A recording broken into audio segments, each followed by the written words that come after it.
আসসালামু আলাইকুম। আশা করি সবাই ভালো আছেন। মানুষ বিভিন্ন ধরনের কথা বলে, মন্তব্য করে, তাতে আমার কিছু আসে যায় না। মানুষ বলে যে মসজিদ ঝাড়ু দিলে নাকি মান সম্মান কমে যায়, এই জন্য মসজিদের সভাপতি মসজিদ ঝাড়ু দেয় না।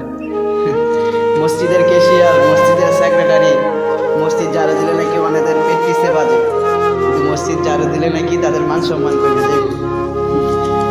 যাই হোক, আমরা 13 বছর 14 বছর পড়ালেখা করে যেহেতু মাওলানা সাহেব হয়েছি, মসজিদের খেদমত করা এটাই মনে হয় তারা আমাদের দায়িত্ব মনে করে।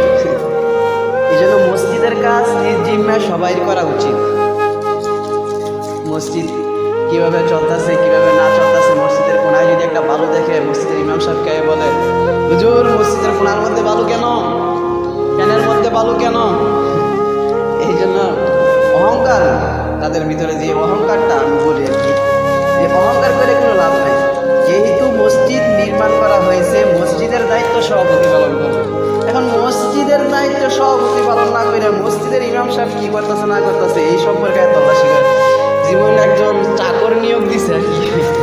যাই আলহামদুলিল্লাহ, আমরা তারপরও এটাকে নিজের গর্ব মনে করি যে আজকে আমি মসজিদ ঝাড়ু দিতেছি, মসজিদ পরিষ্কার করে দিতেছি, হয়তো কাল হাসরের ময়দানে মসজিদ ঝাড়ু দেওয়ার উসিলায় আল্লাহ আমাকে মাফ করে দেবে। এই জন্য ওই ব্যক্তিদের সম্পর্কে আমার আলোচনা, যারা মসজিদ ঝাড়ু দিতে তাদের পেট পিছে বাঁধে। আর বেটা, মসজিদ ঝাড়ু দেওয়া যে কত বড় সওয়াবের কাজ, এটা যদি তুই